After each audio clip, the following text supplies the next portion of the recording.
Welcome back, America, to Sound Retirement Radio, where we bring you concepts, ideas, and strategies designed to help you achieve clarity, confidence, and freedom as you prepare for and transition through retirement. And now, here is your host, Jason Parker.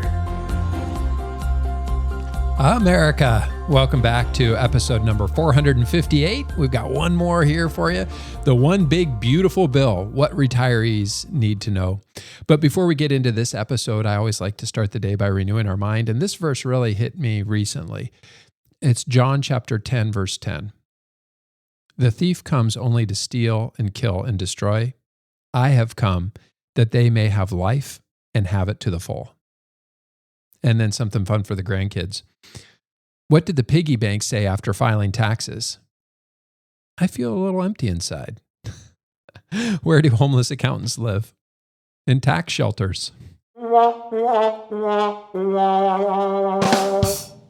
In today's podcast, I want to talk about the new One Big Beautiful Bill Act, recently passed and signed into law by President Trump on July 4th of this year. This legislation is significant for a couple of key reasons. First, it makes permanent one of the largest tax cuts in history, the Tax Cuts and Jobs Act, that was originally passed in 2017 and previously had been set to expire at the end of this year. Second, the bill itself spans more than 300 pages, packed with new provisions, many of which are going to create planning opportunities for retirees and pre-retirees alike. As of now, the U.S. national debt has surpassed $37 trillion. And there were two recent headlines that caught my attention. One said, U.S. deficit fears cause the stock market to dip. And the second one said, the tax bill could add to the deficit and to stock gains. So this new law is expected to increase deficit spending, which means the national debt will likely to continue to rise. That said, as you can see, people are already trying to predict which way the market will move based on this legislation. Some are bullish, others are bearish. But tax law is just one ingredient in a very complex economic recipe. Trying to forecast the market based on a single factor is, in my opinion, a flawed approach. The market is influenced by thousands of variables: economic data, corporate earnings, geopolitical events, consumer behavior, and yes, tax policy. But no single element determines the outcome. It's unlikely that you should change your investment strategy based solely on changes to the tax code. Instead, we start by building a solid financial plan. Then we make sure our investments are structured appropriately for long-term success. And once those two fundamentals are in place, then we can layer in the tax planning for additional optimization.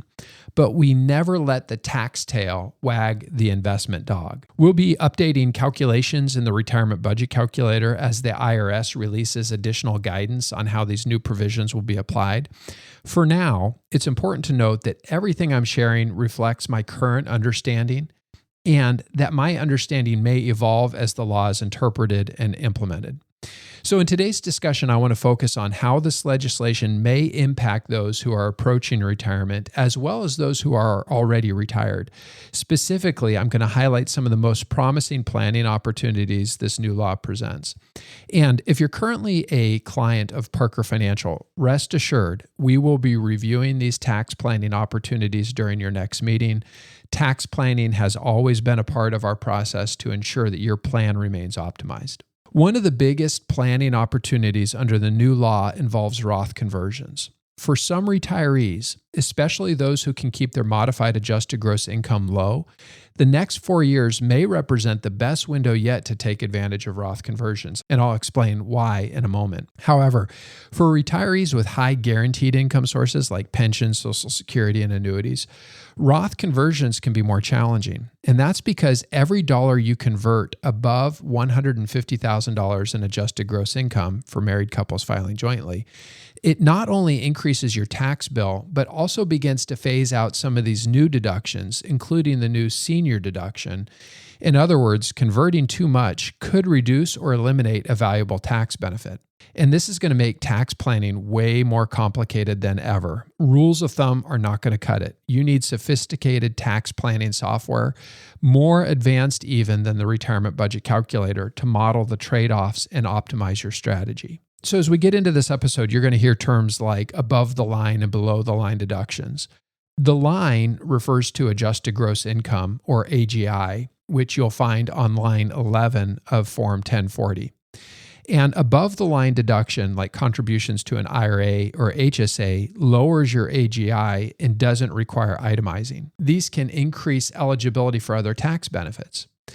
Below the line deductions, such as mortgage interest, state and local taxes, charitable contributions, they generally require you to itemize and do not reduce adjusted gross income, only taxable income. In general, above the line deductions tend to be more valuable because they reduce your adjusted gross income, which can unlock a cascade of additional tax benefits.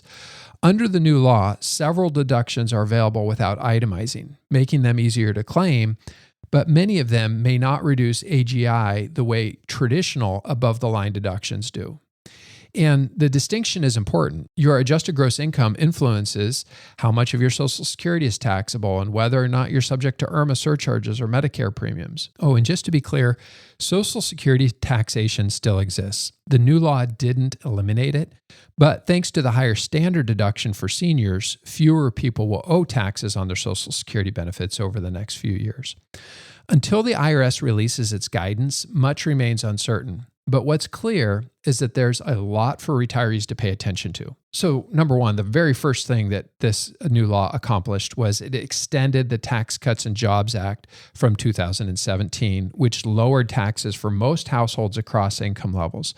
Back in 2017, the Tax Cuts and Jobs Act nearly doubled the standard deduction, significantly simplifying tax filing for many Americans. And before that change, about 30% of taxpayers itemized their deductions. Today, that number has dropped down to like 10 or 13%, simply because the higher standard deduction now exceeds what most people would otherwise itemize. Under the new tax law, the standard deduction is increasing again. For 2025, the standard deduction for single filers will be $15,750, and that's up from the previously expected $15,000. For married couples filing jointly, the deduction is going to rise to $31,500.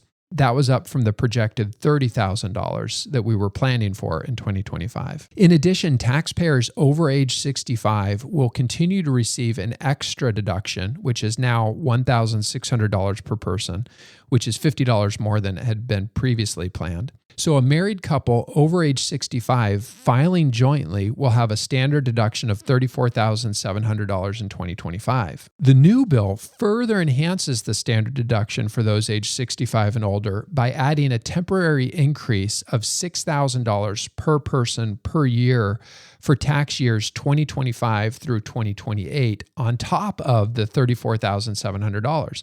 So if both spouses are over age 65, they already receive an additional $1,600 per person, bringing their total to $34,700. Now, with the new law that's been passed, they'll receive an additional $6,000 per person, so $12,000 more for married couples, raising the total standard deduction to $46,700. That means a married couple, both over age 65, could have up to $46,700 of taxable income and potentially pay no federal income tax, depending on their exact sources of income and how other factors like Social Security and investment income interact. However, the new senior deduction is considered a below-the-line deduction, meaning it reduces taxable income but doesn't reduce your adjusted gross income. And that's important because adjusted gross income is the starting point that is used to determine modified adjusted gross income, MAGI. And all of this can impact how much of your Social Security benefits are taxable via the provisional income rules, whether you'll owe IRMAA surcharges on Medicare, whether you qualify to deduct medical expenses or charitable contributions, and whether you qualify for certain other new deductions like the one for auto loan interest. This enhanced deduction comes with an income-based phase-out. So for married couples filing jointly, the phase-out begins at $150,000 of modified adjusted gross income and at $75,000 for single filers. And the deduction is reduced by 6% of the amount of your income that exceeds the threshold. So for example, a married couple earning $200,000 a year, that means they're $50,000 over the $150,000 threshold, would lose $3,000 of the deduction per person or $6,000 total. Once income reaches $250,000 or more, the deduction is completely phased out. So that means that retirees are going to need to be strategic, especially when doing Roth conversions between age 65 and 70. Converting too much in a single year could unintentionally eliminate the benefit of this deduction. Now, some people have misinterpreted this new bonus senior deduction to mean that Social Security benefits will no longer be taxed, but that's not accurate. The formula used to determine how much of your Social Security is taxable hasn't changed. But I received an email from the Social Security Administration with the headline that said, Social Security applauds passage of legislation providing historic tax relief for seniors. The second paragraph reads, the bill ensures that nearly 90% of Social Security beneficiaries will no longer pay federal income taxes on their benefits, providing a meaningful and immediate relief to seniors who have spent a lifetime contributing to our nation's economy. The key point is to understand that Social Security income is still subject to taxation. What's changed is that the higher standard deduction, especially the new bonus deduction for seniors, means that fewer people will have enough income to trigger taxes on their benefits. So while the taxation rules remain the same, the number of people affected by them will decrease, at least for the next few years. Okay, another change in the new law is the increase to the state and local tax deduction. Previously, this had been capped at $10,000. The SALT deduction limit will rise to $40,000 per household starting in 2025. For those who pay high property taxes or live in states with income taxes, this expanded deduction could provide meaningful tax relief, especially for households that itemize. However, this higher limit is temporary, and it phases down once your modified adjusted gross income hits $500,000. It's scheduled to remain in effect from 2025 through 2029, after which it will revert back to $10,000 cap beginning in 2030, unless Congress takes further action. It's important to note that in order to benefit from the increased SALT deduction, you must still itemize your deductions, and your total itemized deductions must exceed your standard deduction. So while the higher cap is helpful, it's not going to help everyone. Another exciting change under the new law is that married couples who give to charity but don't give enough to itemize their deductions can now take a $2,000 below-the-line charitable deduction. If you're single, it's $1,000, even if they claim the standard deduction. This new deduction is available regardless of income level and without a need to itemize, making it really accessible and easy to take advantage of. And I really think this is a fantastic development. And my hope is that more married couples will be encouraged to give at least $2,000 per year in charitable gifts to benefit from this new incentive. For it to count as a qualified charitable contribution, it has to be a cash donation, and giving to a donor-advised fund does not qualify. Another important change that relates to charitable contributions for those who do itemize deductions. Under the new law, you must now donate more than 0.5% of your adjusted gross income before any portion of your charitable contributions become deductible on Schedule A. So here's a real simple example.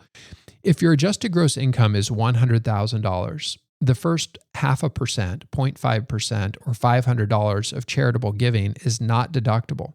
So if you donate $1,500, only the amount above the $500 threshold, or $1,000, would be deductible in this scenario. The first $500 is considered a non-deductible floor, while the rest counts towards your itemized deductions. Now, this new example doesn't fully factor in the new $2,000 charitable deduction for non-itemizers, but it's still helpful for illustrating how the 0.5% floor works for those who do itemize. The key takeaway here is that it may make sense to accelerate charitable giving into 2025 in order to capture more of the deduction, especially if you are already close to itemizing. And looking ahead, we may see more people using a donor-advised fund and bunching strategies, bunching their charitable giving into a single year. That strategy allows you to clear the 0.5% hurdle once when funding a donor-advised fund, rather than trying to exceed it every single year.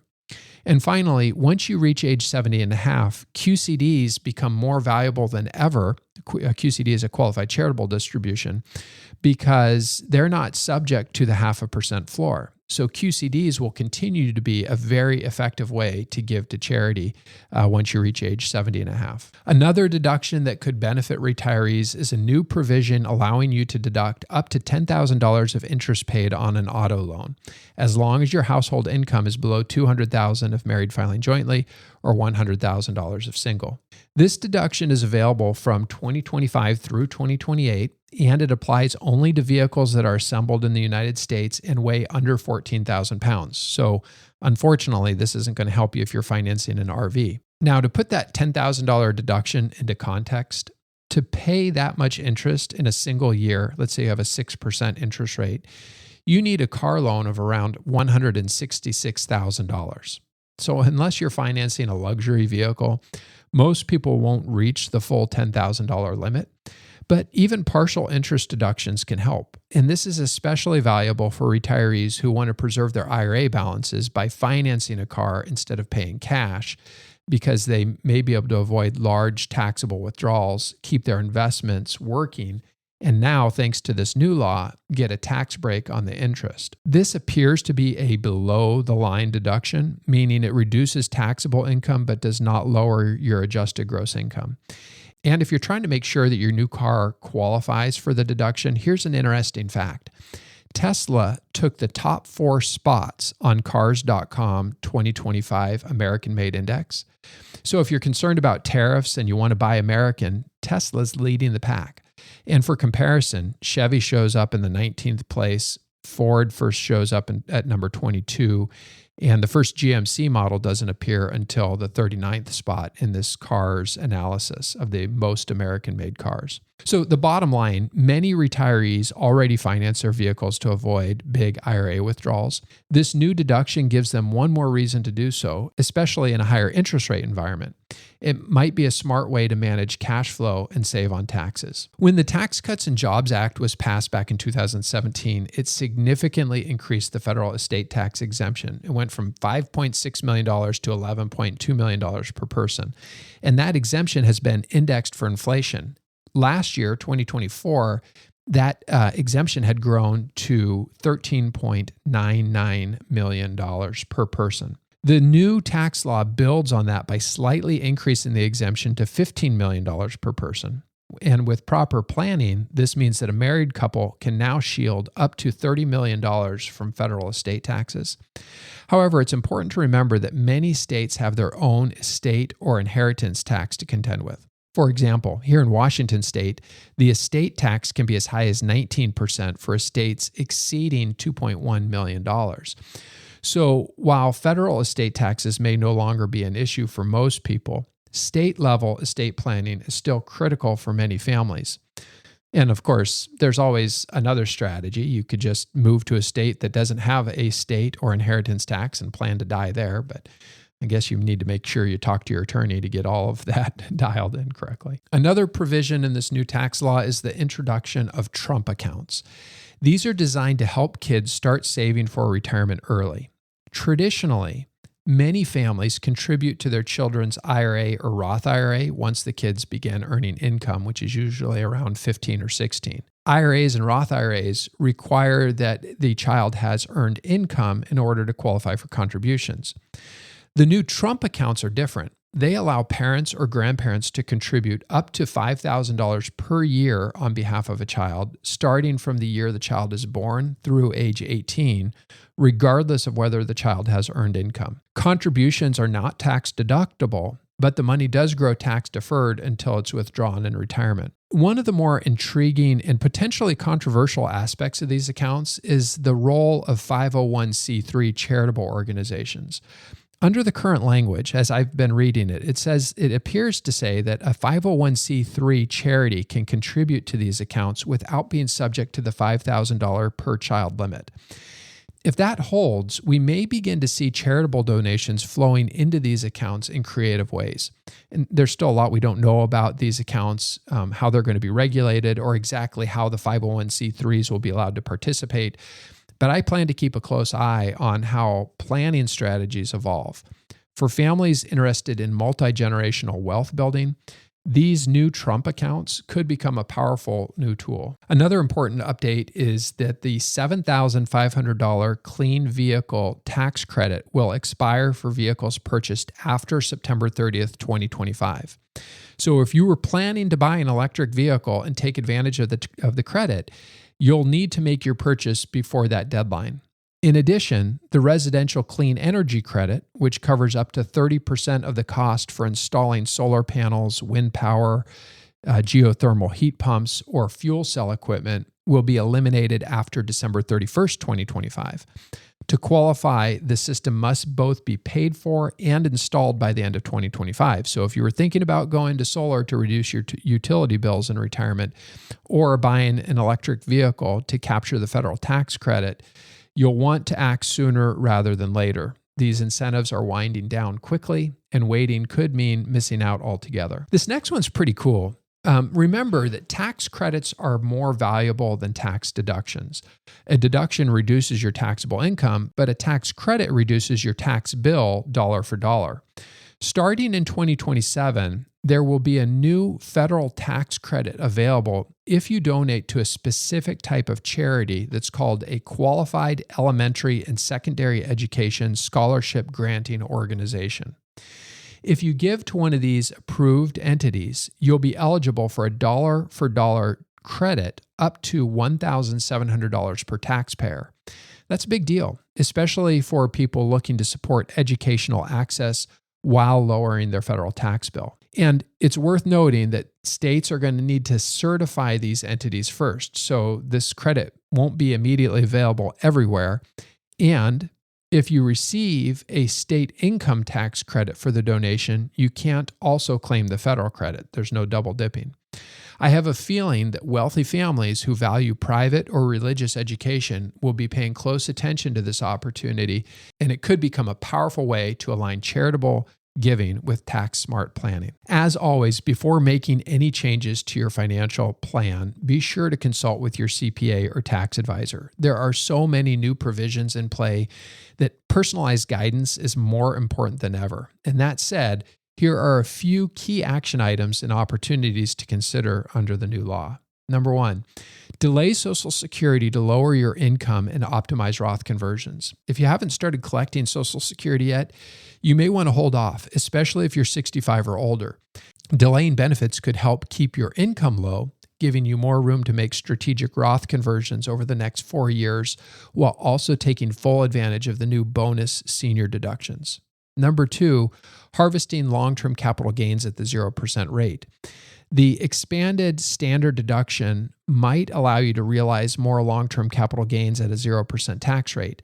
And this presents a unique opportunity for tax gain harvesting, capturing gains without triggering federal taxes. Buying an electric vehicle before the credit expires. If you were planning to purchase an EV and you qualify for the $7,500 clean vehicle tax credit, be sure to complete that purchase before September 30th, 2025, when the tax credit expires. The residential clean energy credit, which covers up to 30% of solar and other clean energy systems, ends after December 31st, 2025. And remember, to qualify, the systems must be installed and paid for before the end of the year. I'm sure the solar guys are probably running around crazy right now trying to get projects done. And then you also might want to consider, rather than taking a large IRA withdrawal to buy a car with cash, consider financing the purchase. The government is now offering a deduction of up to $10,000 for auto loan interest if your income qualifies, which may reduce your tax bill and help manage cash flow more efficiently. Many of the new deductions phase out based on your income. So it's important to evaluate each planning move, not just in isolation, but in terms of the bigger picture. Every action, whether it's a Roth conversion, realizing capital gains, or financing a vehicle, could help you capture a benefit, but it might also push your income high enough to reduce or eliminate other deductions. So in short, you're going to want to weigh what you might gain against what you could lose before taking action. And remember, taxes are like fingerprints. They're unique to your situation. You can't simply listen to a podcast or read an article and assume that a strategy is right for you. So before making any changes, be sure to consult with your CPA or trusted tax advisor. The best results come from a personalized approach that looks at your specific situation, looks at all of the moving parts of your specific financial picture. Thank you for tuning in to Sound Retirement Radio. For articles, links, and resources from today's show, visit soundretirementplanning.com. If you enjoy the podcast, share it with a friend and give us a 5-star review. Ready to kickstart your retirement planning? Head over to retirementbudgetcalculator.com. Need assistance with investment management? Explore our services at parker-financial.net. Information and opinions expressed here are believed to be accurate and complete, for general information only, and should not be construed as specific tax, legal, or financial advice for any individual, and does not constitute a solicitation for any securities or insurance products. Please consult with your financial professional before taking action on anything discussed in this program. Parker Financial, its representatives, or its affiliates have no liability for investment decisions or other actions taken or made by you based on the information provided in this program. All insurance-related discussions are subject to the claims-paying ability of the company. Investing involves risk. Jason Parker is the president of Parker Financial LLC, an independent fee-based wealth management firm located at 9230 Bayshore Drive Northwest, Suite 201, Silverdale, Washington. For additional information, call 360-337-2701 or visit us online at soundretirementplanning.com.